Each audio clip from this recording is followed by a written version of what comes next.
Assalamualaikum warahmatullahi wabarakatuh. Selamat pagi. Apa kabar anak-anak? Semoga kalian masih tetap sehat dan semangat untuk mengikuti pelajaran hari ini.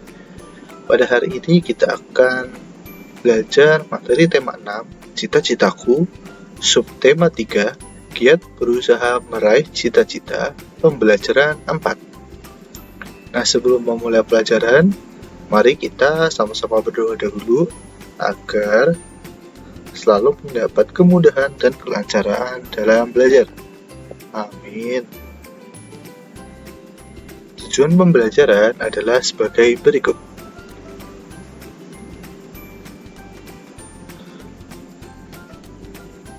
Mari kita dengar ya percakapan Benny dan Siti.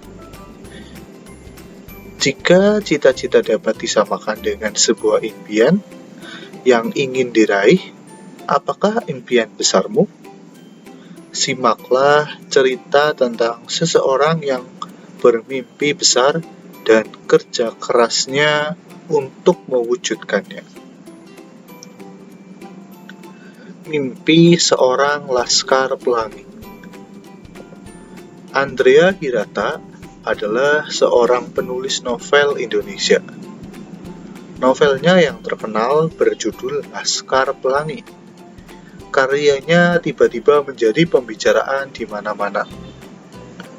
Terlebih di dunia sastra, karya Andrea Hirata dianggap sangat mewakili anak-anak di Indonesia.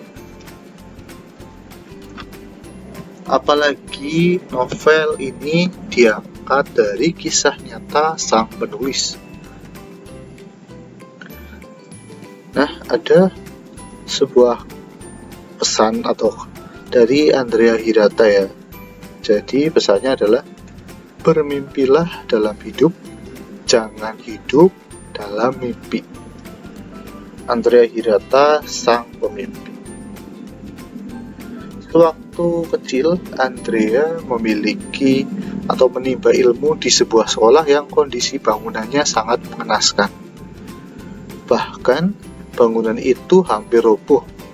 Kondisi sekolah yang bernama SD Muhammadiyah tersebut memang cukup memprihatinkan. Sebagai anak dari pegawai rendahan atau perusahaan negara, perusahaan timah di Belitung, ia terpaksa bersekolah di sekolah yang bentuknya lebih mirip sebagai kandang hewan ternak. Kendati harus menimba ilmu di bangunan yang tak nyaman, Andrea tetap memiliki motivasi yang besar untuk belajar. Di sekolah itu, ia bertemu dengan sahabat-sahabatnya yang dijuluki sebagai sebutan Laskar Pelangi. Di SD Muhammadiyah, Andrea bertemu dengan seorang guru bernama NA atau Nyi Ayu Muslimah. Kegigihan Bu Muslimah untuk mengajar siswa yang hanya berjumlah tak lebih dari 11 orang itu ternyata sangat berarti bagi kehidupannya.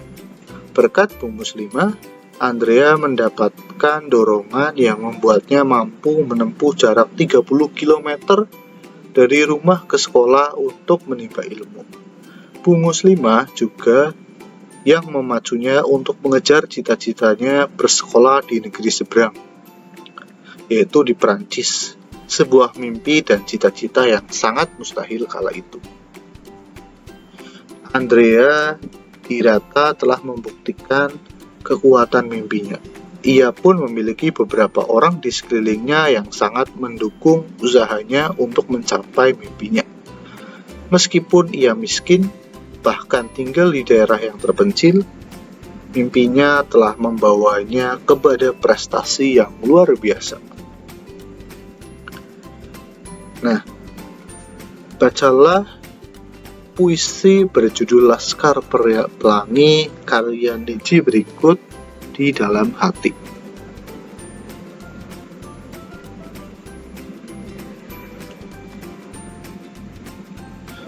Nah, makna puisi tersebut adalah sebagai manusia, kita harus memiliki mimpi atau cita-cita.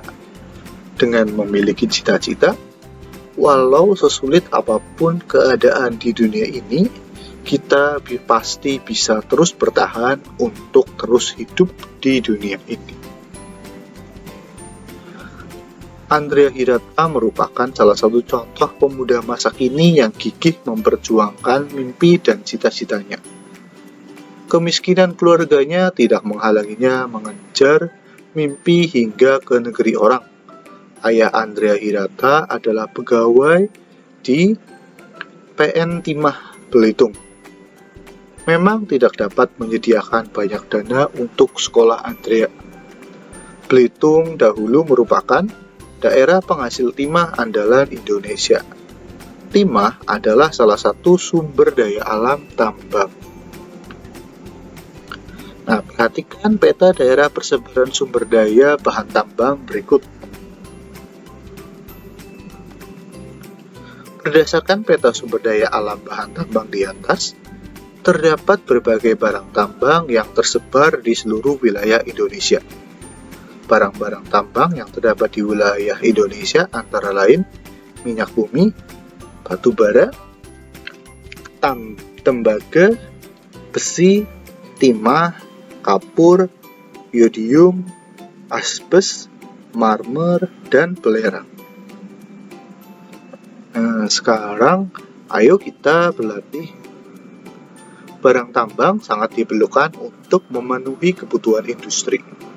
Ada banyak manfaat dari bahan tambang. Carilah informasi tentang manfaat sumber daya alam bahan tambang dengan melengkapi tabel berikut. Ya, Pak Guru contohkan, misalkan nomor 1, nama barang tambangnya itu minyak bumi. Nah, manfaat minyak bumi banyak sekali ya. Salah satunya adalah sebagai sumber bahan bakar. Dia bisa dimanfaatkan untuk membuat bensin, pertalite, atau pertamax yang bisa digunakan untuk bahan bakar kendaraan. Nah, sisanya nanti kalian coba cari sendiri nama barang tambangnya, kemudian manfaatnya. Nah, selanjutnya jika kamu perhatikan sekali lagi peta persebaran sumber daya alam yang ada di Indonesia, apakah kesimpulanmu? Setiap daerah di Indonesia menghasilkan sumber daya alam yang berbeda-beda.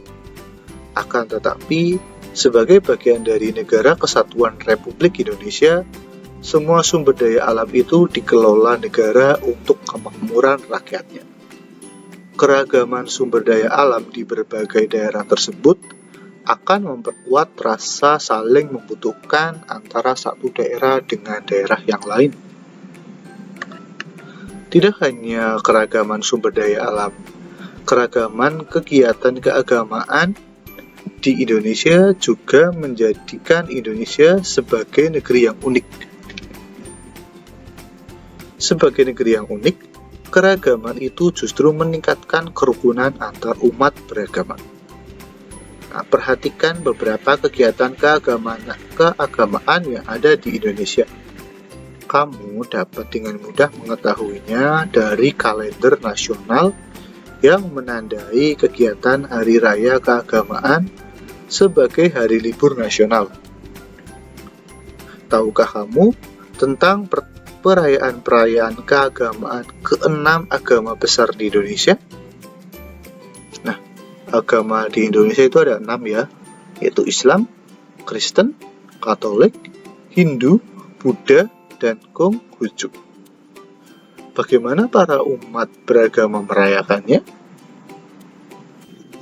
6 agama di Indonesia dan beberapa hari besar keagamaannya adalah sebagai berikut.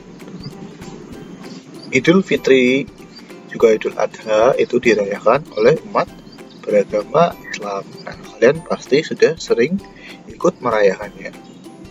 Natal, ada juga Paskah, itu dirayakan oleh umat Kristen dan Katolik. Nyepi, juga Galungan dirayakan oleh umat Hindu. Waisak Asada itu dirayakan oleh umat Buddha.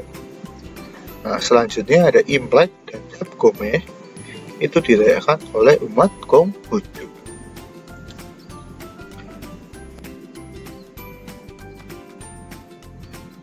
Alhamdulillah, sekian materi pada hari ini. Semoga kalian bisa mengambil manfaat dari apa yang sudah Pak Guru terangkan. Semoga kalian dapat memahaminya. Tetap semangat belajar dan jangan lupa untuk selalu menjaga kesehatan. Terima kasih. Wassalamualaikum warahmatullahi wabarakatuh.